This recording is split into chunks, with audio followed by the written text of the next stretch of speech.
Vice President Kamala Harris is absolutely crushing Donald Trump right now, and there is no other way to say that. Multiple new polls have come out in the last 2 days showing that Kamala Harris has erased Donald Trump's lead in nearly every single swing state here in the United States.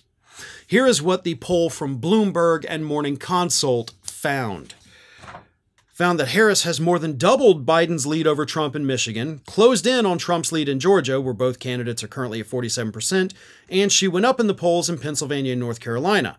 But she is now beating Trump in Nevada, Arizona, and Wisconsin. So out of those 7 swing states, the only 2 where Harris is not winning right now, according to Bloomberg and Morning Consult, Pennsylvania and North Carolina. And those are 2 vital states for the Democrats, don't get me wrong.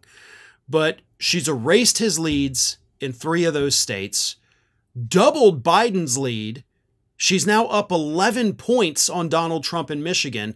And remember, right before Biden dropped out, actually, yeah, it was right before he dropped out, he was losing to Trump by 7 points in Michigan, according to some of the polls. So she has not only erased that deficit, she's added 11 points to it. So it makes a little more sense now why Donald Trump is always out there freaking out about being up against Kamala Harris and why, of course, he doesn't want to debate her. But as I mentioned, this is just one poll, right? She's winning 5 of the 7 swing states in this one poll, basically. Until you start looking at other polls. Because she's losing Pennsylvania in the Bloomberg Morning Consult poll. But according to a Susquehanna polling report put out this week, the same day as the Bloomberg poll, Harris is actually leading Trump by 4 points in Pennsylvania. Huh. So that's 6 of 7, right? Before he dropped out, Biden was losing all 7 of these swing states to Donald Trump. Now that Biden's gone and Harris is the nominee, or the presumptive nominee, technically, if we're going to be, use semantics correctly, 6 of 7. 6 of 7.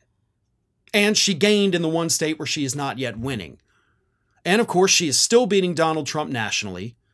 And, by the way, it gets even worse for Trump. A Harvard Caps Harris poll found 45% of respondents said Harris has the right temperament for the job, while only 35% said the same about Trump. Respondents also preferred Harris on questions of who is the most trustworthy and honest, and who has the right values, and who will protect democracy. More respondents said Harris is trustworthy by a 7-point margin over Trump, more honest by a 6-point margin, has the right values by a 5-point margin, and will protect democracy by a 4-point margin. So it doesn't matter if we're talking about national polls, doesn't matter if we're talking about swing state polls, doesn't matter if we're talking about favorability polls, and it doesn't matter if we're talking about fundraising. In each and every single one of those categories in the span of a week and a half, Kamala Harris is dominating Donald Trump.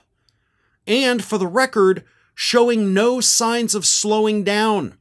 I know a lot of media outlets out there, usually those on the right, are trying to downplay Harris's rise as, oh, it's the Harris honeymoon, right? She's getting a bit of a honeymoon phase because she's new. She's not new. She was technically already going to be on the ticket, just in second, not in the first spot.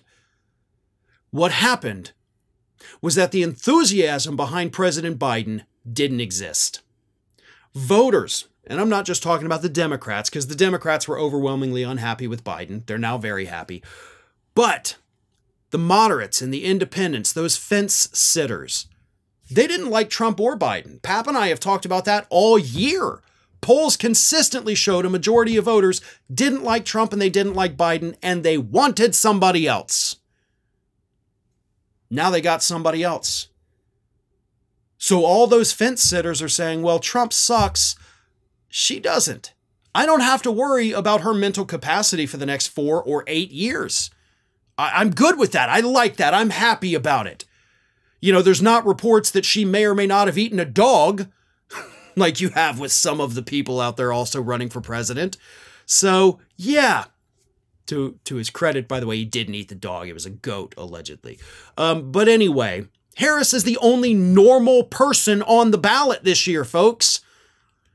And it's not about the Democrats, it's not about the Republicans, it's about the independents. They can finally look at a ballot, they can finally look at the presidential race and say, thank God. That's not a honeymoon. That's not something that's going to go away. The Democrats did the right thing by forcing Biden out, and they are now reaping the rewards of that. I don't think her polls are going to slow down. I mean, eventually, yes, she's not going to top out at 100%, but you know what I mean.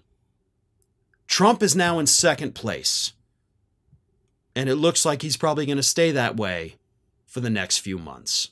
Now, with the GOP sitting in the palm of Trump's hand while he manipulates this country's rule of law and how the media reports on it, it's more important than ever to stay fully informed on issues so you're not misled by political theater, which is why I'm partnering with Ground News. They're an app and website that gathers related articles from across the political spectrum so readers can compare coverage and know how the right is spinning the narrative. For every story, you get a summary showing what the left, center, and right are focusing their reporting on based on all the articles Ground News found covering it, as well as visual breakdowns of each news source's political bias, credibility, and who funds them. For this story, only 9% of these sources are independently owned. We can then compare coverage with this level of insight that you can't get anywhere else to critically assess the information. In a world where Trump is explicitly telling us he'll milk his attempted assassination to get out of crimes, I think it's extremely important we know the narrative spreading in the conservative media bubble.